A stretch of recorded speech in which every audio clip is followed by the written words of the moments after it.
السلام علیکم دوستو، آج کی ہماری یہ ویڈیو حضرت ابراہیم علیہ السلام کے بارے میں ہے۔ اس ویڈیو میں آپ کو ساری انفارمیشن دی جائے گی جب انہوں نے اپنے باپ کو دعوت دی اسلام قبول کرنے کی۔ تو ہماری ریکویسٹ ہے کہ ویڈیو اینڈ تک آپ دیکھیں تاکہ آپ کے علم میں اضافہ ہو جائے اور ہماری حوصلہ افزائی ہو۔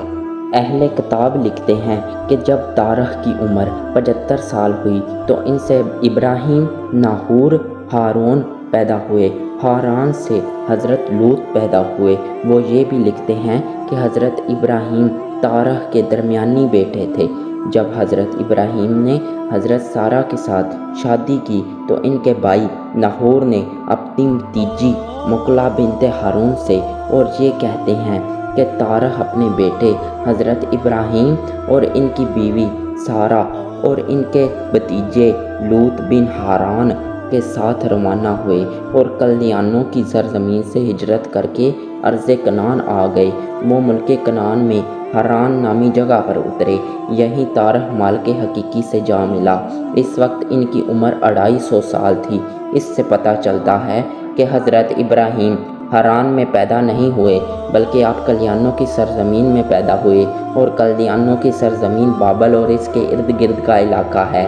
پھر آپ علیہ السلام ارض کنعان کی طرف عازم سفر ہوئے جسے بیت المقدس کہا جاتا ہے، اور ہاران میں قیام پذیر ہوئے جو ان دن کلدیانوں کی سرزمین کہلاتی تھی۔ اسی طرح جزیرہ اور شام کے علاقے بھی انہی کے قلمرو میں آتے تھے۔ وہ قطب شمالی کی طرف منہ کر کے فولن اور کولن 7 ستاروں کی عبادت کیا کرتے تھے، اس لیے دمشق کی ہر ایک دروازے پر ان 7 ستاروں کی عبادت کے لیے عرصے سے ہیکل بنے ہوئے تھے، اور دمشق کے سب لوگ ان ستاروں کے لیے عیدیں اور میلے منعقد کیا کرتے تھے۔ اسی طرح اہل حران بھی ستاروں اور مورتیوں کی عبادت کیا کرتے تھے۔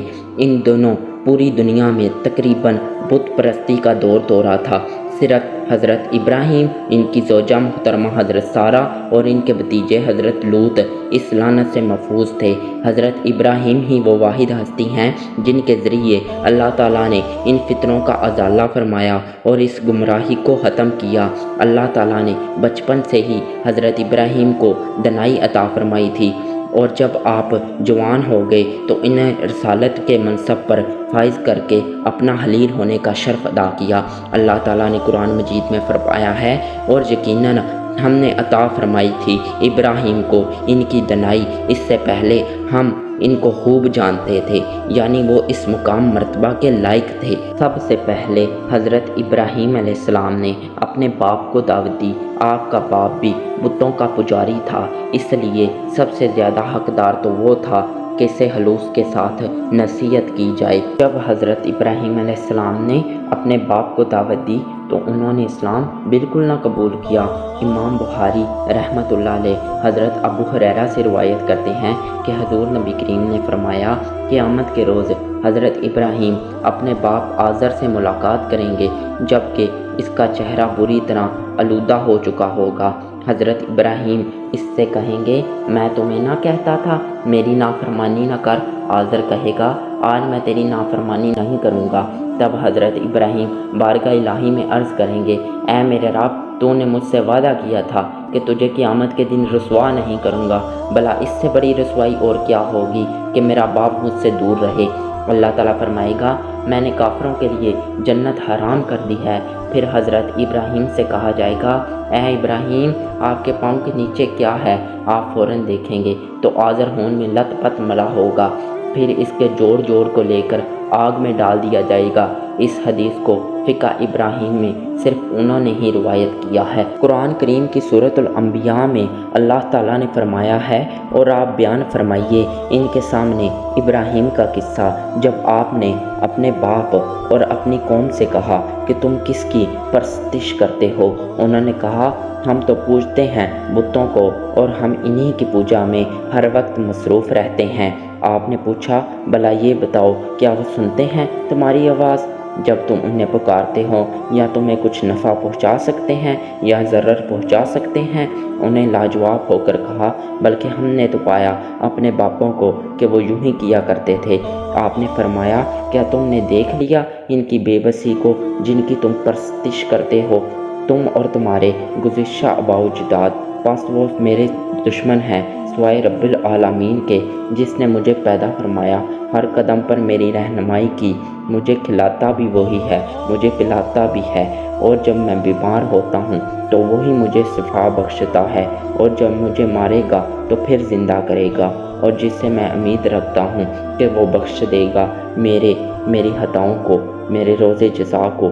اے میرے رب، عطا فرما مجھے علم و عمل میں کمال، اور ملا دے مجھے نیک بندوں میں۔ اللہ اکبر، اللہ اکبر۔ حضرت ابراہیم علیہ السلام نے فرمایا، میں بندوبست کروں گا تمہارے بتوں کا جب تم چلو جاؤ گے پیٹھ پھیرتے ہوئے۔ آپ نے قسم اٹھائی کہ جب تم عید کے دن باہر جاؤ گے اور معبد کے رکھوالے شہر سے نکل جائیں گے تو میں ان بتوں سے نمٹ لوں گا جس کی تم خدا سمجھ کر عبادت کرتے رہتے ہو۔ کہا جاتا ہے یہ بات آپ نے اپنے دل میں کہی۔ حضرت ابن مسعود فرماتے ہیں کہ آپ کی اس دھمکی کو بعض لوگوں نے سن بھی لیا تھا۔ ان بتوں کے نام پر ہر سال میلہ منعقد کیا جاتا تھا اور پوری آبادی خوشی کے اس موقع پر شہر سے باہر چلی جاتی تھی۔ آپ کے باپ نے آپ کو بھی اس میلے میں شرکت کرنے کا حکم دیا، لیکن آپ نے فرمایا کہ میری طبیعت ٹھیک نہیں۔ آپ نے بیماری کا بہانہ بنایا۔ اصل مقصد یہ تھا کہ ان مورتیوں کی اہانت کی جائے، دین حق کی سربلندی اور بت پرستی کے باطل عقیدے کو دبانے کی کوشش کی جائے، اور انہیں یہ بتایا جائے کہ یہ بت اسی سلوک کے لائق ہیں، انہیں ریزہ ریزہ کر دیا جائے، ان کو پوری طرح ذلیل و خوار کیا جائے۔ آپ نے ان بتوں کو کلہاڑے کے ساتھ ریزہ ریزہ کر دیا جیسا کہ قرآن میں ہے، بس آپ نے انہیں ریزہ ریزہ کر ڈالا۔ بعض علماء نے یہ بھی لکھا ہے کہ آپ نے کلہاڑا اس بڑے بت کے کندھوں پر رکھ دیا تاکہ لوگ سمجھیں یہ بڑا بت اپنے ان چھوٹے معبودوں کی عبادت میں شرکت کو برداشت نہیں کر سکا، اسی لیے اس نے تمام کو توڑ ڈالا۔ اگر ان عقل کے اندھوں میں ذرا سی غور و فکر کی صلاحیت ہوتی تو اس میں سے ان کے لیے کتنی بڑی دلیل تھی۔ ان کے معبودوں کا جو حشر ہو چکا تھا ان کی آنکھوں کھولنے کے لیے کافی تھا۔ اگر وہ خدا ہوتے تو ضرور اس شخص کا ہاتھ پکڑتے جو انہیں تکلیف دینے کے در پہ تھا، لیکن اپنی جہالت اور کم عقلی اور ضلالت و گمراہی کی وجہ سے وہ کہنے لگے، کس نے یہ حال کیا ہمارے بتوں کا؟ بے شک وہ ظالموں میں سے ہے۔ سورۃ الانبیاء میں ہے، کہا ہم نے ایک نوجوان کو سنا ہے، وہ ان کا ذکر برائی سے کیا کرتا ہے، اسے ابراہیم کہا جاتا ہے۔ اللہ اکبر، اللہ اکبر۔ جب وہ لاجواب ہو گئے اور بحث و مباحثہ میں مغلوب ہو گئے تو مناظرے سے منہ موڑ لیا اور قوت طاقت کے استعمال کی ٹھان لی۔ انہوں نے کہا، بناؤ اس کے لیے وسیع آتش کندہ، پھر پھینک دو اسے بھڑکتی آگ میں۔ انہوں نے تو چاہا کہ آپ کے ساتھ مکر کر لیں، لیکن ہم نے انہیں ذلیل کر دیا۔ اللہ اکبر، اللہ اکبر۔ بت پرستی کے جواز پر کوئی دلیل تو نہ دے سکتے تھے۔ اللہ کے نبی نے بتوں کی بے بسی ظاہر کر دی۔ اب کوئی شبہ نہ رہ گیا تھا کہ یہ عقیدہ بے بنیاد ہے، لیکن اپنی سفاہت اور سرکشی کے نتیجے میں جس عقیدے پر وہ شروع سے آ رہے تھے اس کی مدد کرنے کے لیے حضرت ابراہیم کے مقابلے میں قوت کے استعمال کا پختہ ارادہ کر لیا، لیکن اللہ نے انہیں ذلیل و خوار کر دیا اور اس کے کلمے، دین اور الہی برہان کو فتح حاصل ہوئی۔